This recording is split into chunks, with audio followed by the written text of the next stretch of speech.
Well, I can start by saying that we're happy to be here and for all the beautiful organization and also for having the opportunity to present here today, of course.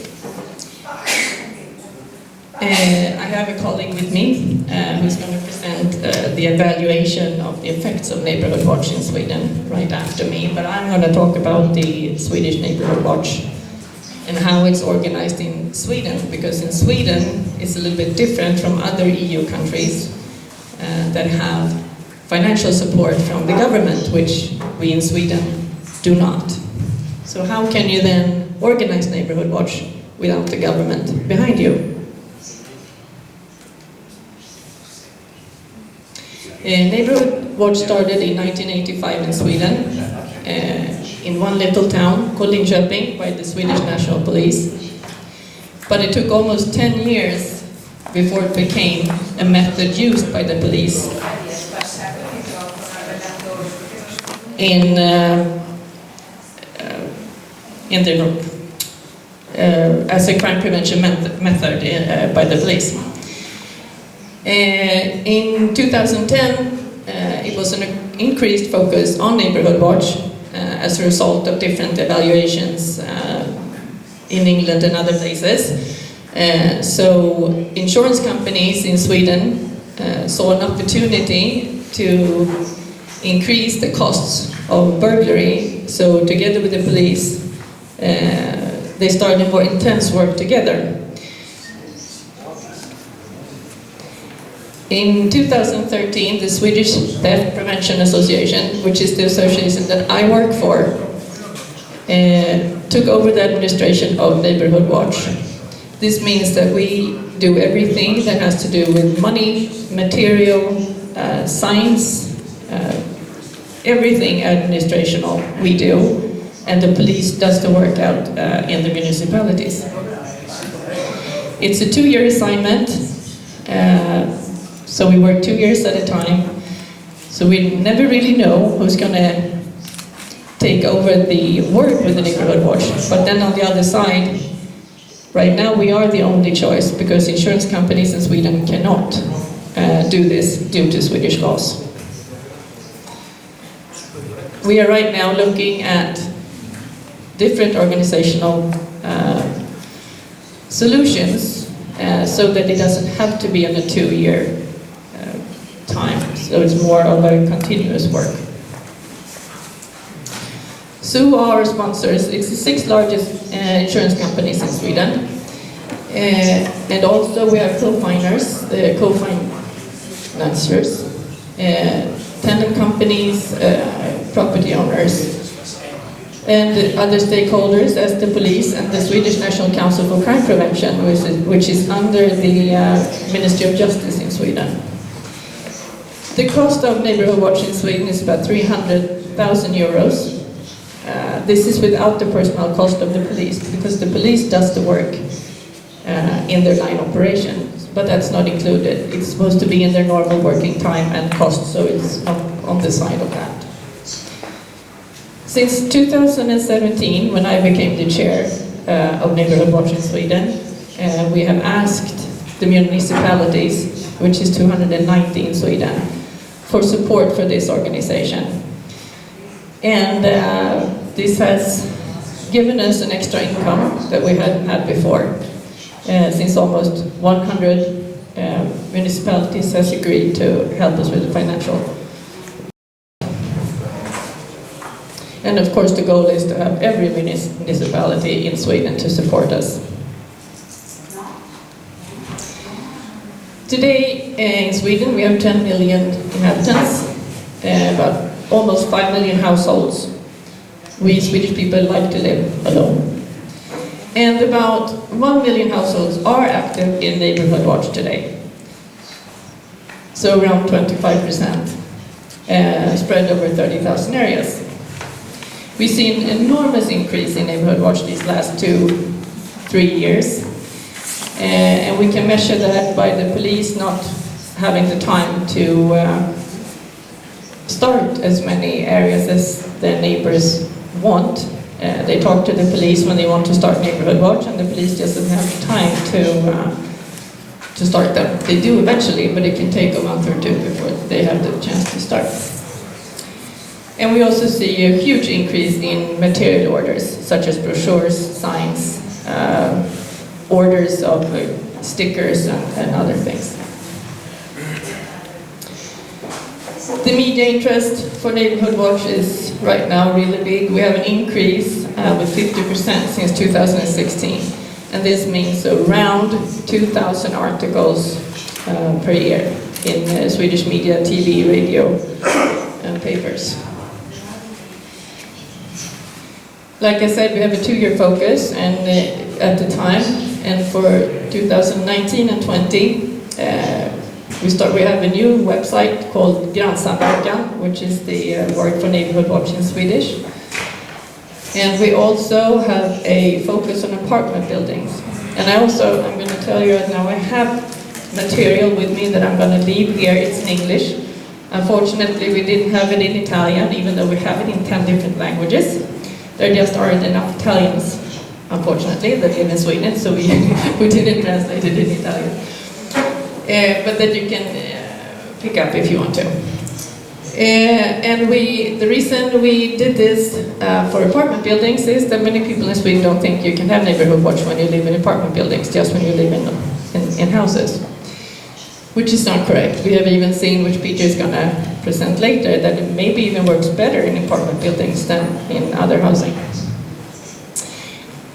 One other reason why we decided to do the translation in different languages is that we want to start Neighborhood Watch in more difficult areas with a lot of immigrants. Maybe not to increase the number of burglaries, that isn't necessarily the biggest problem in these areas, but to get neighbors closer together. This is the material. We have also started a mobile app. This is to increase the knowledge of Neighborhood Watch, but also make it easier for Neighborhood Watch people to communicate with each other, and also for the police to order the material that they need when they start Neighborhood Watch in different cities.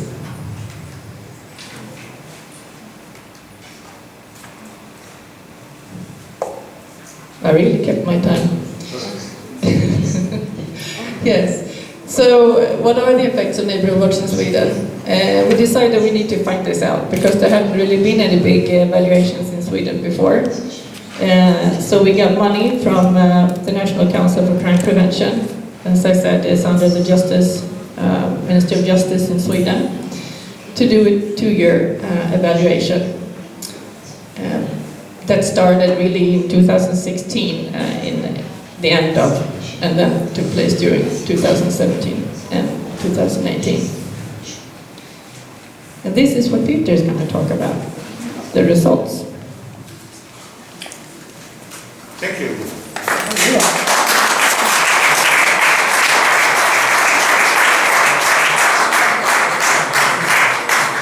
So, good afternoon.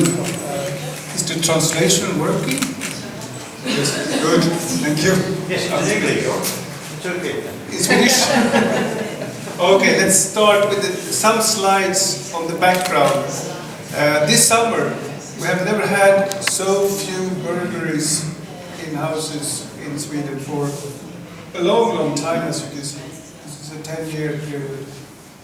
This summer, up to August 28, we had like 2,200. It used to be almost 4,000 some years, so something big has happened. And if we look at the long-term trend from 1975, you can see a steep decrease from, well, early 80s down to 2005 or so, and then a rather huge increase in burglaries. So we have had a big discussion on what to do in terms of residential burglaries. And then we also had this, as you can see, in 2018, a significant drop, and it continues this year. So this is one of the backgrounds why we are interested in knowing what is it that are making crime to go down. As Lina said, we started the project in 2016 when the Swedish police were reorganized, making 21 separate police authorities into one. And I know that the Italians, you have quite a lot of police organizations, but we just have one in Sweden. So we started with having about 2,500 households that were either starting neighborhood watch programs or being a control area. And we collected official statistics, police recorded data, and also made surveys to inhabitants. And this is Sweden. It's a big country with a small population. But we have areas, cities from the north and down to the south.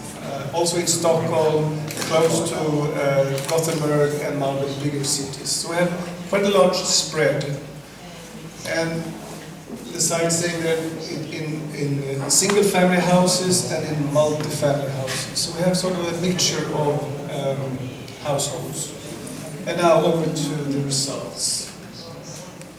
So when we look at burglaries, 2 years before we started the programs and during 2 years with the program, we see a 36% decrease in households-related offenses, that is burglaries and things connected with crimes committed against the households. We see a decrease also in areas where we didn't have neighborhood watch, but at a much lower rate, as you can see. So the net effect is about 28%. So the blue line is neighborhood watch areas, and the red one is control areas. We also asked people, trying to sort of figure out why is it that crime is decreasing more in areas with neighborhood watch. And it's about 40 households per neighborhood watch area. And one thing that we saw is that a higher proportion said that they talk with their neighbors on what is happening in their neighborhood in terms of burglaries, car thefts, and problems, to a higher extent than in the control area. And that is, of course, one thing that we want people to do, take care of each other, talk with each other. This is a boring picture by a criminologist showing that if we compare different methods, increasing the police force, using what is called problem-oriented policing with the analysis of what problems we have, we try to find good methods and do evaluations, etc., as a general method. And we have neighborhood watch, and we have crime hotspots, etc. We will see that neighborhood watch is a fairly good program, actually, compared to other ones. It's even better, of course, if you have focused deterrence. That is, if you know the offenders and you sort of pinch them down and try to make them change or be aware that they are going to be caught. But when it comes to burglaries, we don't know. In 95% of all cases are not cleared up by the police. We don't know who commits them. So it's a good method to work with in comparison with other ones.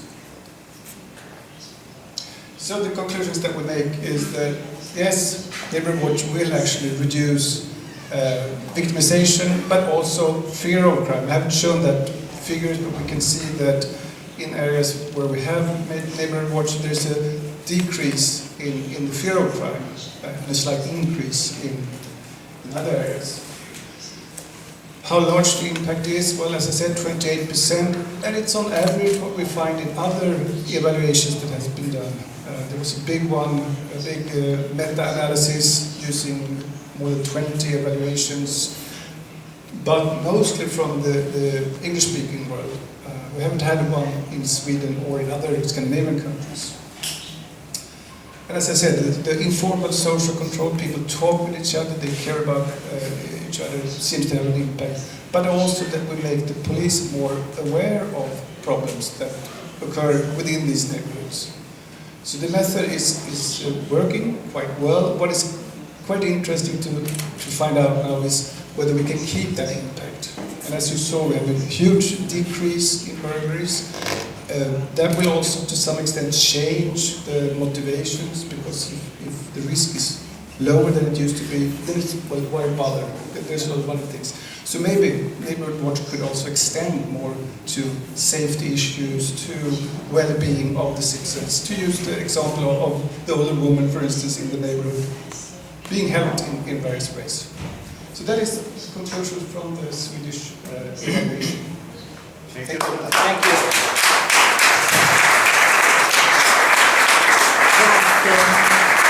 Grazie mille.